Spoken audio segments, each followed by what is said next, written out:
Me llamo Carmen Ríos, tengo 52 años, y por primera vez en mi vida voy a contar la verdad. No una verdad maquillada para que duela menos. No una historia cómoda para quienes prefieren no mirar de frente.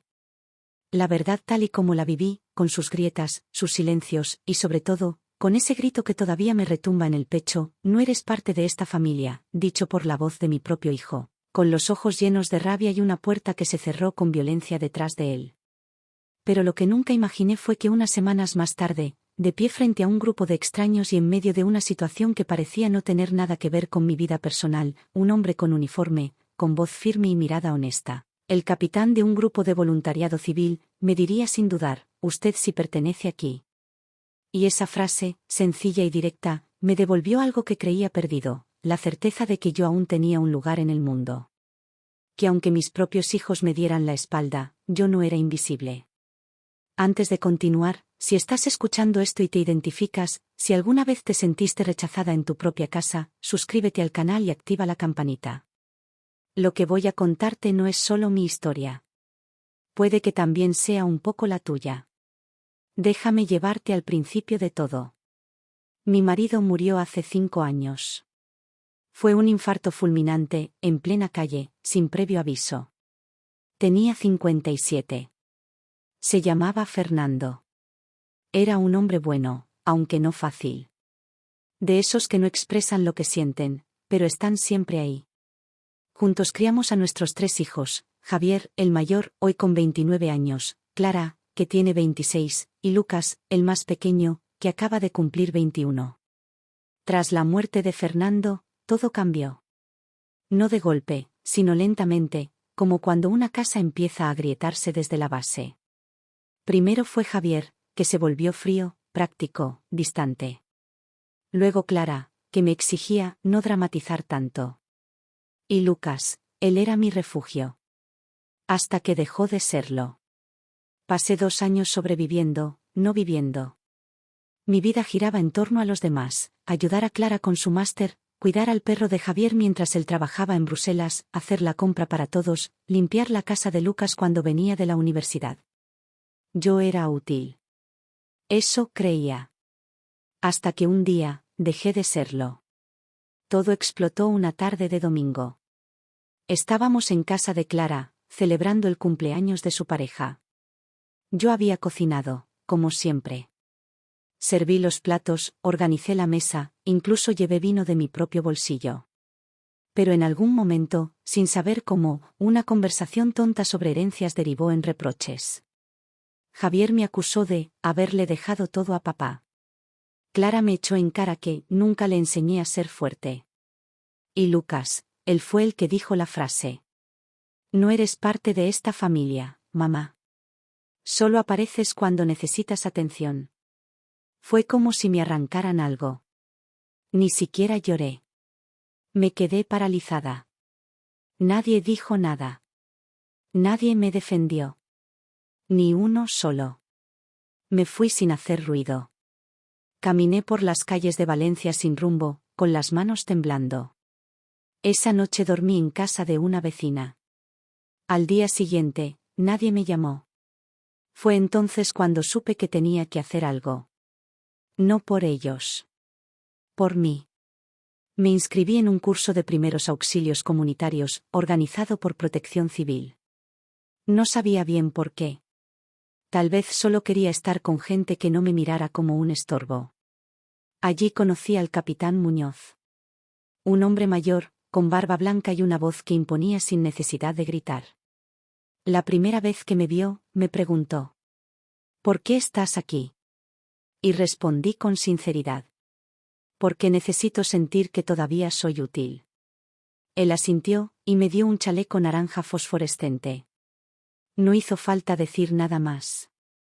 Lo que vino después fue duro, hermoso, y me cambió por dentro. Pero para contártelo bien, necesito seguir desde ahí. La primera vez que me puse el chaleco naranja fue frente a un espejo pequeño del baño del centro de formación. Me temblaban las manos. Era como si, al ponérmelo, asumiera una identidad que no sabía si me correspondía. No me sentía una voluntaria, ni una mujer valiente. Me sentía una madre desechada, intentando disfrazarse de algo que aún no era. Pero ese chaleco, ese simple pedazo de tela con letras en la espalda, me abrazó como hacía tiempo que nadie lo hacía. El capitán Muñoz nos enseñaba como si su vida dependiera de ello. No era paternalista, pero sí firme. Nunca hablaba de su pasado, pero se notaba que había vivido mucho. En uno de los primeros ejercicios, me asignó el papel de coordinadora de primeros auxilios. Me negué al principio. Capitán, yo no tengo ni idea. ¿Y qué crees que viniste a hacer aquí, Carmen?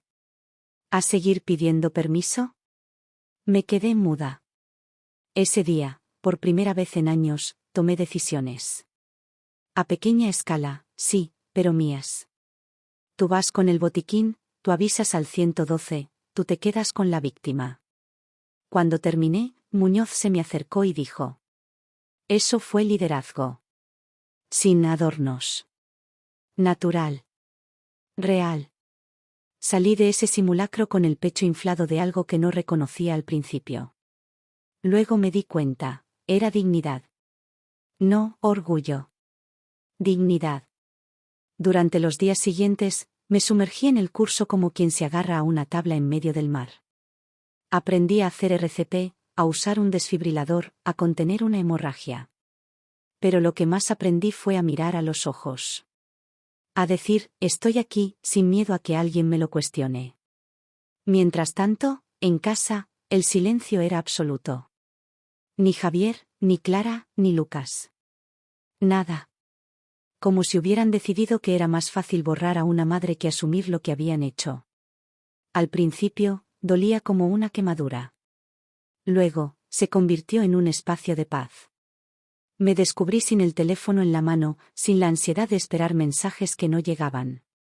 Un viernes por la tarde, en medio de una práctica en la playa de la Malvarrosa, un niño desapareció entre la multitud. No era parte del ejercicio. Era real. Gritos, padres desesperados, gente corriendo. Sin pensarlo, me lancé a coordinar la búsqueda.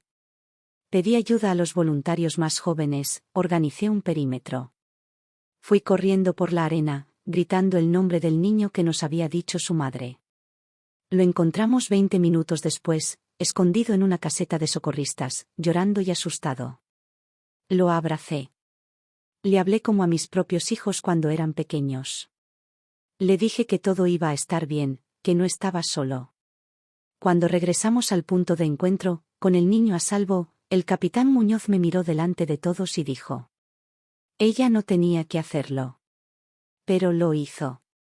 Y lo hizo bien. Porque pertenece aquí.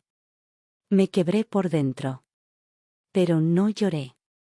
No todavía. Esa noche, en casa, abrí el correo electrónico por rutina. Y ahí estaba, un mensaje de Lucas. Solo una línea. ¿Sigues enojada conmigo? Lo leí 3 veces. No respondí. No porque no tuviera que decir. Sino porque, por primera vez, entendí que yo ya no dependía de su arrepentimiento para sentir que valgo. Pasé toda la noche mirando esa línea una y otra vez. ¿Sigues enojada conmigo? Era un mensaje corto, torpe, incompleto. Y, sin embargo, cargado de peso. Lo enviaba Lucas, mi hijo menor. El mismo que me había gritado delante de todos que no era parte de la familia. El mismo que cerró la puerta con una rabia que se sintió como una expulsión. No respondí. No por orgullo, sino porque no sabía qué quería decirle. Aún no estaba lista. Ni para perdonar, ni para abrir una conversación que tal vez él solo había iniciado por culpa. Y yo ya no quería relaciones construidas sobre la culpa. El sábado, en una reunión del grupo de voluntariado, el capitán Muñoz nos informó que íbamos a colaborar con una campaña de prevención en pueblos pequeños de la comunidad. Íbamos a recorrer 3 municipios, 1 por semana. Charlas, simulacros, trabajo con ancianos y adolescentes. Necesito que alguien coordine la logística, dijo. Carmen, ¿te animas? Me quedé en silencio un segundo. Todos me miraban. Era la primera vez que me ofrecía un rol con tanta responsabilidad. Sí, dije, y lo dije firme. Me animó. Pasar a la acción fue más liberador de lo que imaginé. Planifiqué desplazamientos, armé los kits de emergencia, hablé con alcaldes, imprimí folletos. Me encontré explicando maniobras básicas a adolescentes distraídos, a señoras mayores que me recordaban a mis tías, a niños curiosos que me llamaban la jefa. Y en cada mirada de reconocimiento, en cada gracias, algo en mí sanaba. Una tarde, después de una charla en el centro cívico de Almenara, se me acercó una mujer de unos 60 años. Había estado atenta durante toda la presentación. Me dijo: ¿Tú eres enfermera? No, respondí. Solo soy voluntaria. Ella me sonrió con dulzura. No hace falta tener título para cuidar. Se nota que tú cuidas con lo que llevas dentro. Me tembló la voz al agradecerle. Era verdad. Yo cuidaba con lo que aún me quedaba de madre, de esposa, de mujer que sostuvo una familia aunque ya no la reconocieran como suya. Esa noche, sola en la habitación de la pensión donde nos alojábamos, lloré. No de tristeza. Lloré porque por fin me sentía útil por lo que era, no por lo que podía darles a otros. Y también lloré porque, sin darme cuenta, estaba empezando a dejar de extrañar. Al volver a casa el lunes siguiente, encontré otro mensaje de Lucas. Más largo esta vez. Decía que no estaba seguro de cómo reparar las cosas, que no esperaba que lo perdonara pronto, pero que pensaba en mí cada día. Que me extrañaba. Que todo lo que dijo aquella tarde fue injusto. Tardé 1 hora en responder. Pero lo hice. No estoy enojada. Estoy sanando. Te abrazo desde lejos. Él respondió con un emoji de corazón. Nada más. Pero bastó. Porque esta vez no era culpa. Era cuidado. Al día siguiente, mientras repartíamos botellas de agua en un simulacro en Benicassim, el capitán me miró y dijo: Tienes buena mano con la gente. No es común. Aprendí tarde, pero aprendí, le respondí. Él asintió. No es tarde. Es cuando tenía que ser. Y por primera vez en años, sentí que el tiempo no me había vencido.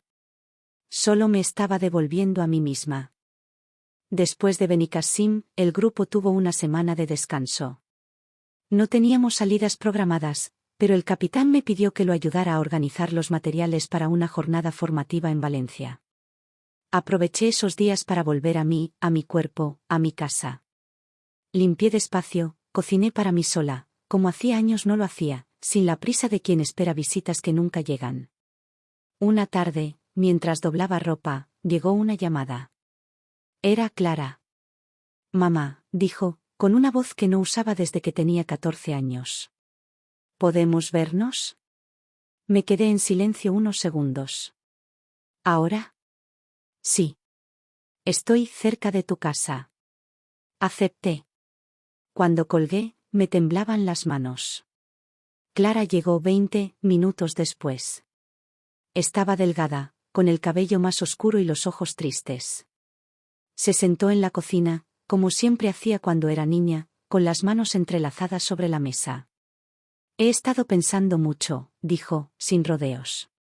Y creo que no supe cómo sostenerte cuando papá murió. Asentí, sin hablar. No quería interrumpirla. Tú eras fuerte, siempre. Hasta cuando estabas mal, lo parecías. Yo, me escondí detrás de mi trabajo. Javier se fue. Lucas, ya sabes. Y tú te quedaste sola, sin que nadie te preguntara cómo estabas de verdad. Me costó respirar. Era la primera vez que me veía así. No como madre, ni como proveedora, ni como culpable. Como persona. No quiero que pensemos que ya es tarde, añadió. Quiero volver a verte, hablar más, si tú quieres. ¿Y si no estoy lista para ser madre como antes? Pregunté, con honestidad. Ella sonrió, con lágrimas en los ojos. Entonces podemos empezar por ser mujeres que se cuidan. Nos abrazamos. No fue largo. Pero fue de verdad. Esa noche, me senté en la terraza con una copa de vino y puse música suave. Vi el cielo estrellado como si lo hiciera por primera vez.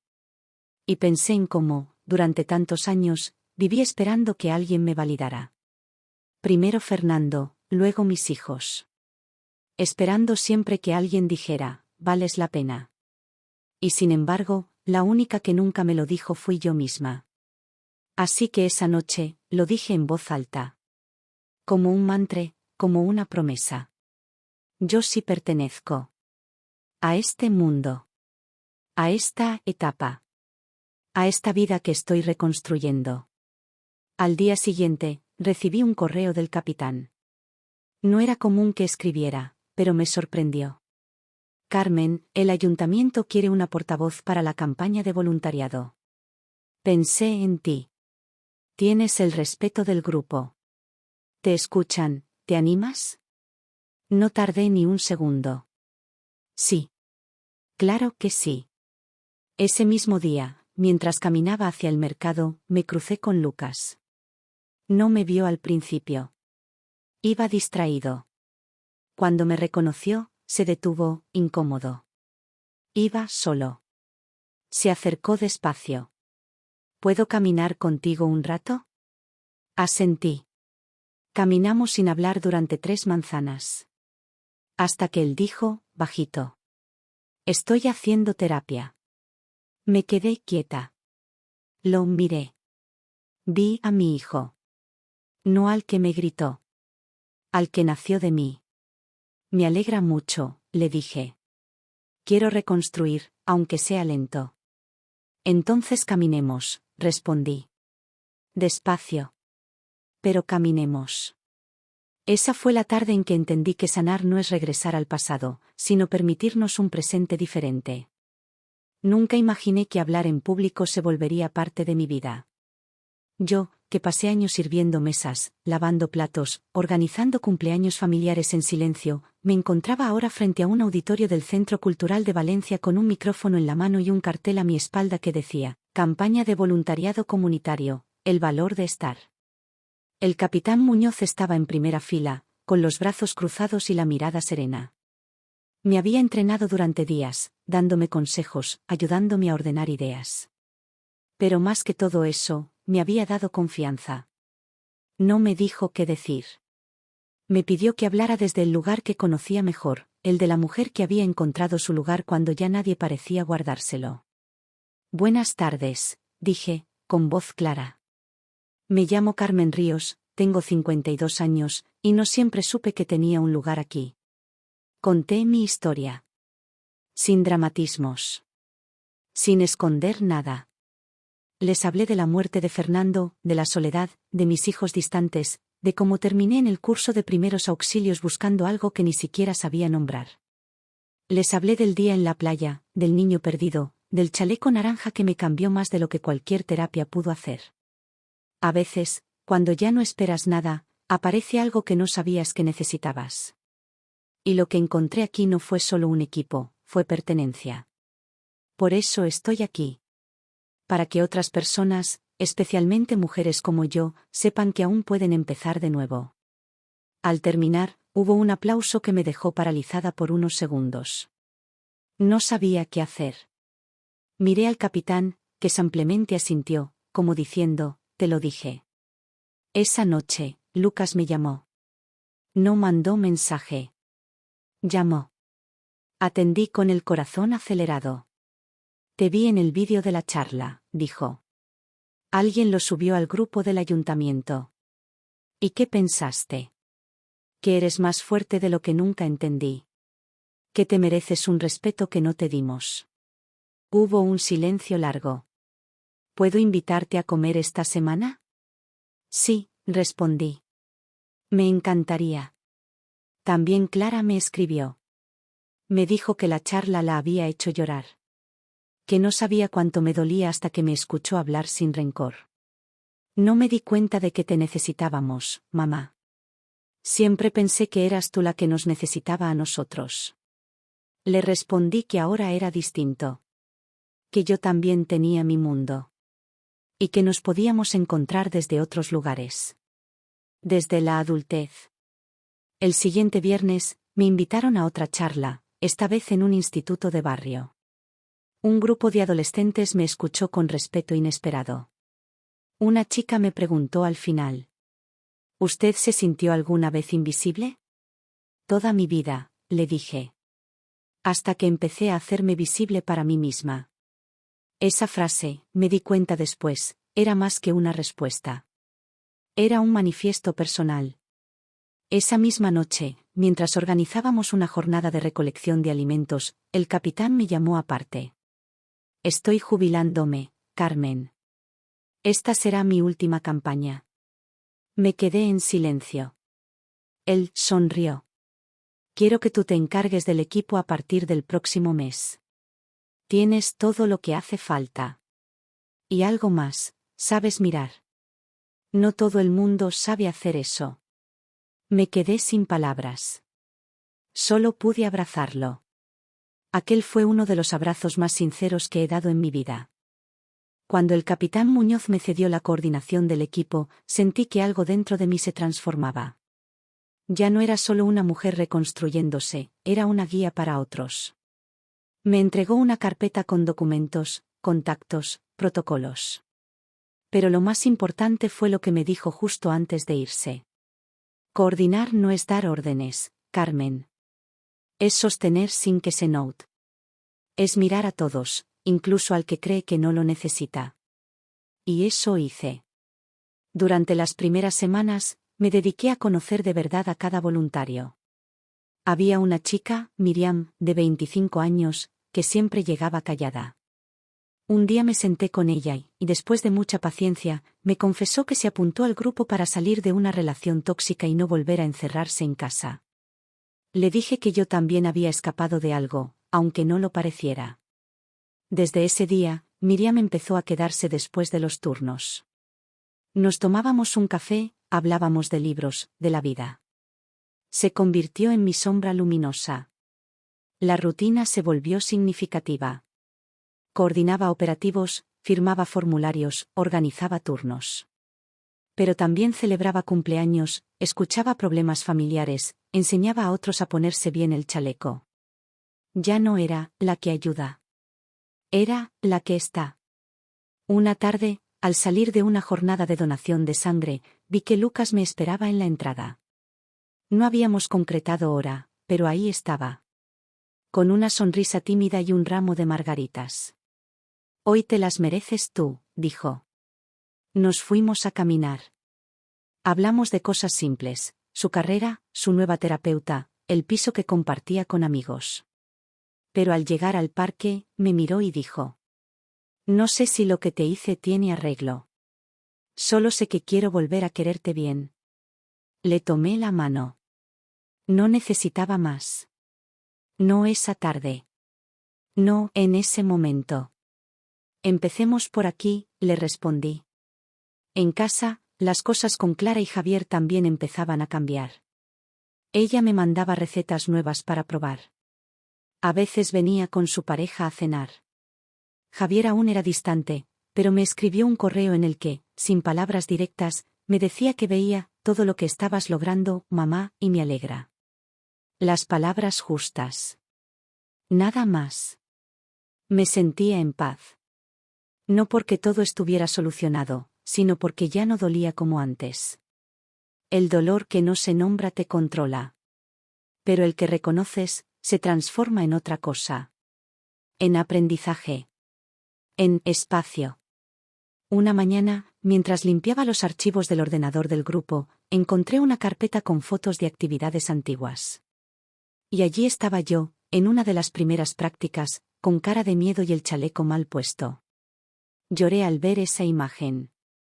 Porque esa mujer, tan frágil y decidida a la vez, no sabía lo fuerte que se volvería. Al finalizar esa semana, el ayuntamiento me entregó una mención especial por mi labor. Subí al escenario con el mismo chaleco, ya desgastado por el uso. Recibí el diploma, sonreí para las cámaras. Pero el verdadero premio estaba abajo: Miriam, Lucas, Clara, incluso Javier, todos allí, aplaudiendo de pie. Esa noche cenamos juntos por primera vez en años. No era la misma familia. Pero tampoco era la misma mujer. Después de la cena familiar, que transcurrió entre risas tímidas y silencios cargados de significados, me ofrecía sacar una foto. Era una costumbre vieja, casi olvidada. En mi tiempo, era siempre yo quien tenía la cámara en mano. Pero esta vez, fue Lucas quien la propuso.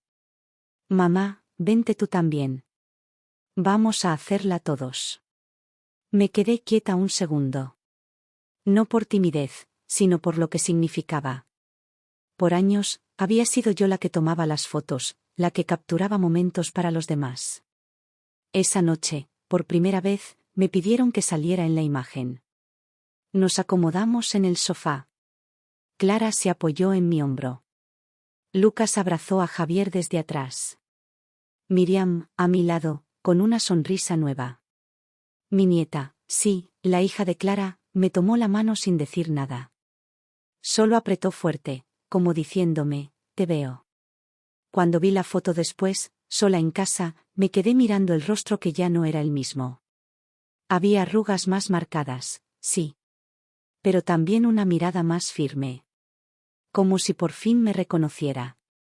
Como si pudiera decirme, esa soy yo, Carmen, y estoy donde quiero estar. Los días siguientes fueron intensos. La campaña del voluntariado nos llevó a pueblos que no conocía, a plazas olvidadas, a colegios rurales donde los niños me abrazaban como si yo fuera una abuela prestada. En uno de esos lugares, una señora mayor me contó su historia, que su familia no la hablaba, que había aprendido a tejer sola, que encontraba en los vecinos el afecto que su sangre no le daba. Le tomé la mano.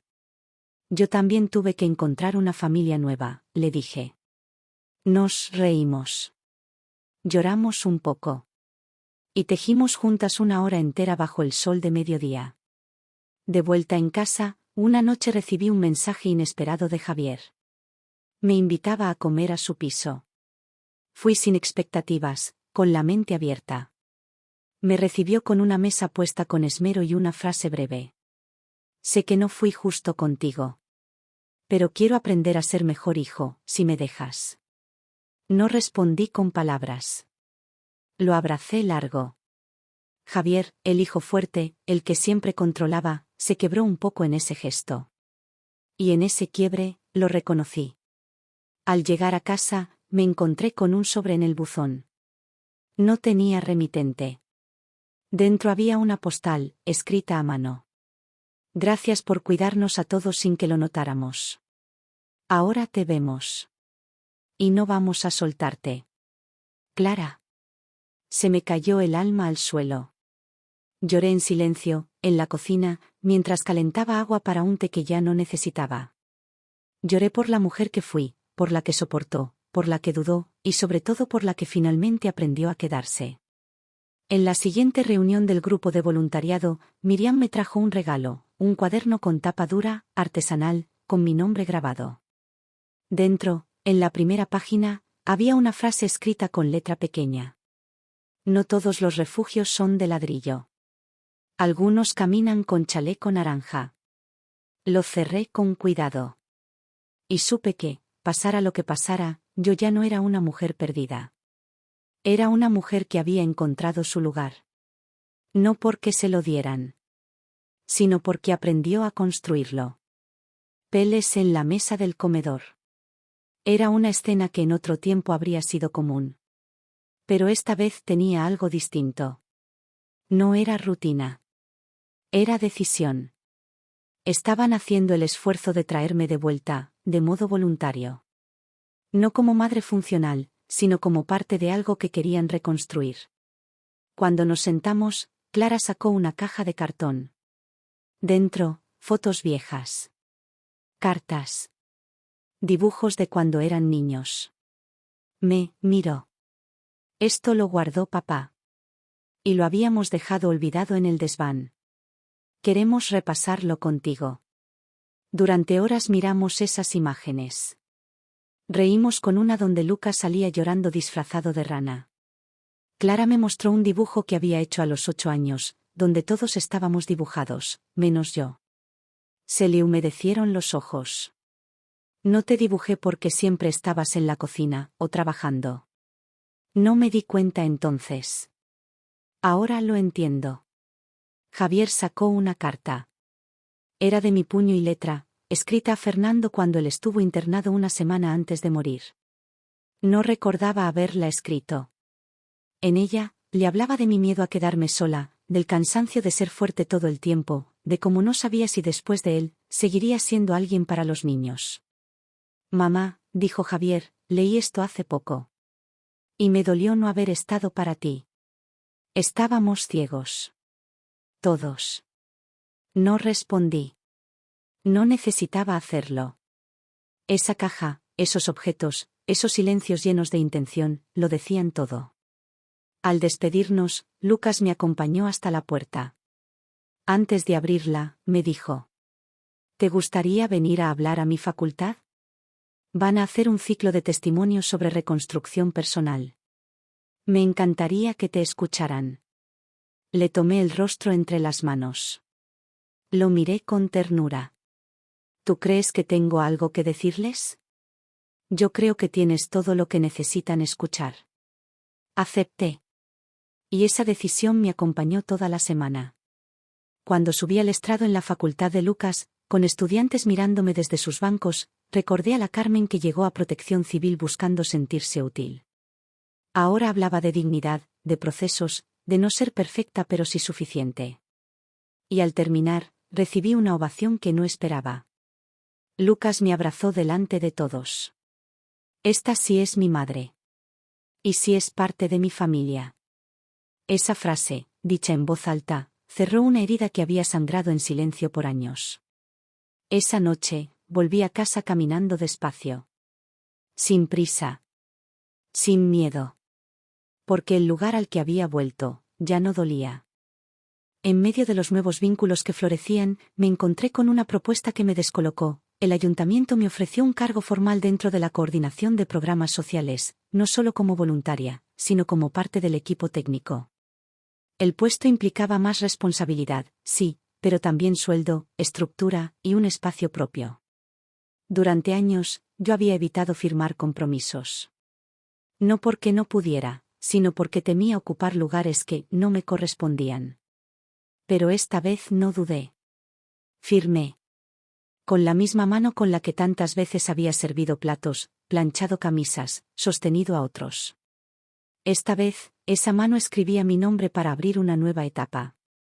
Al llegar a casa, llamé a Clara. Hoy me di un trabajo a mí misma, le dije. Y me lo merezco. Ella lloró al teléfono. Te lo merecías desde siempre, mamá. Solo que ahora tú también lo sabes. Esa misma tarde, Lucas vino a casa con una caja. He estado vaciando el trastero del piso de papá, dijo. Y encontré esto. La abrí con manos temblorosas. Dentro, entre polvo y papel envejecido, había decenas de cartas que nunca envié. Borradores de disculpas. Notas que escribí durante los primeros meses de viudez. Algunas eran para ellos, otras para mí misma. No quiero que las lean todas, les dije. Pero quiero que sepan que, incluso en silencio, estuve. Lucas me abrazó. Fuerte. Clara, que ya había llegado, se sentó a mi lado y me tomó la mano. Javier, sorprendentemente, entró al salón sin anunciarse. Se sentó frente a mí. He pensado mucho, dijo. Y me gustaría que hiciéramos algo simbólico. Un almuerzo en familia. Con todos. Con Miriam, con los del grupo, con los que hoy son parte de ti. Lo miré largo. No era su estilo. Pero sus ojos estaban serios, sinceros. Un almuerzo, ¿para qué? Para decir que estamos aquí.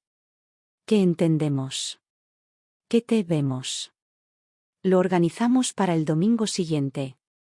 Fue al aire libre, en un parque con mesas de madera y árboles altos.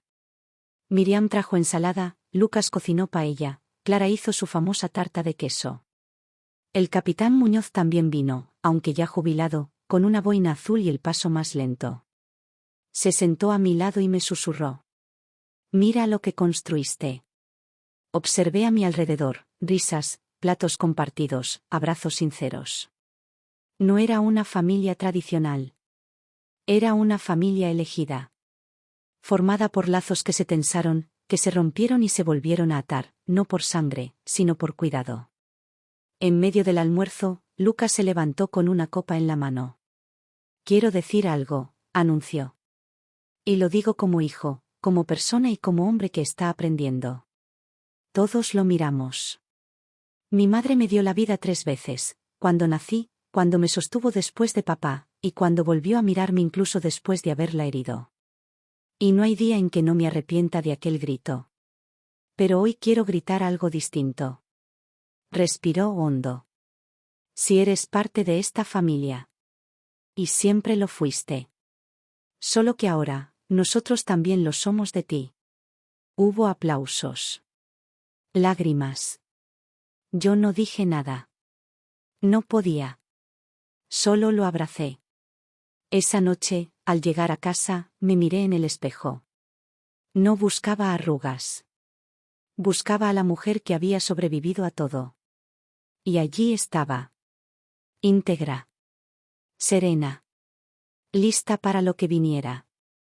Pasaron semanas desde aquel almuerzo. Volví a mi rutina con una sensación nueva, la de no tener que demostrar nada. Ya no me movía por la necesidad de ser vista, sino por el placer de estar presente. Era un cambio profundo. Invisible para el mundo, tal vez. Pero rotundo dentro de mí. Mi trabajo en el ayuntamiento me llenaba más de lo que imaginé. Coordinaba campañas, gestionaba recursos, atendía a personas mayores, madres solas, adolescentes perdidos. Gente como yo, en algún momento. Les hablaba con la voz que me habría gustado escuchar cuando estaba sola. No era asistencialismo. Era espejo. Era abrazo. Una tarde, Miriam me invitó a su casa. Había preparado una cena con otros compañeros del voluntariado. Me presentó como la que me enseñó a mirarme sin miedo. Y sentí un orgullo sereno. Había sembrado algo. No desde un púlpito, ni desde la superioridad. Desde la experiencia. Desde el barro. Lucas venía cada fin de semana. A veces solo. A veces con amigos. A veces con silencios. Pero siempre venía. Clara y su hija pasaban tardes enteras conmigo. Hacíamos pasteles, veíamos películas viejas, hablábamos sin tensión. Javier aún estaba aprendiendo a mostrar emociones, pero cada correo suyo era una semilla. Pequeña, pero viva. Un domingo cualquiera, Clara me trajo una caja envuelta en papel craft. Es un regalo colectivo, me dijo. Léelo cuando estés sola. Esperé hasta la noche. Dentro había un álbum de fotos. No solo de familia. También del grupo de voluntariado, del capitán, de las campañas. En la primera página, una frase escrita con letra de Lucas. Este es el álbum de la mujer que volvió a enseñarnos qué es pertenecer. Lloré. Como hacía tiempo no lloraba. Con el pecho lleno. Con los ojos cerrados. Con alivio. Al día siguiente, di una charla en un instituto. Me preguntaron qué fue lo que me hizo cambiar. Sonreí. El día que alguien me dijo, «¿Usted sí pertenece aquí?», respondí. Pero más que eso, el día que yo me lo creí. Volví a casa caminando. Al pasar por una librería, entré y me compré un cuaderno nuevo. En la primera página escribí. Mi nombre es Carmen. Tengo 52 años. Y pertenezco. No porque me lo digan. Sino porque aprendí a quedarme. Lo cerré. Lo abracé. Y entendí algo más, que el hogar no siempre es una casa, ni una familia perfecta. A veces, el hogar es la voz interior que por fin te llama por tu nombre y no exige que seas otra. Y esa voz, ahora, me acompaña todos los días. Gracias por llegar hasta aquí. Si esta historia te tocó el corazón, suscríbete al canal y comparte con alguien que también esté buscando su lugar. Porque a veces, lo único que necesitamos es que alguien nos diga, si perteneces.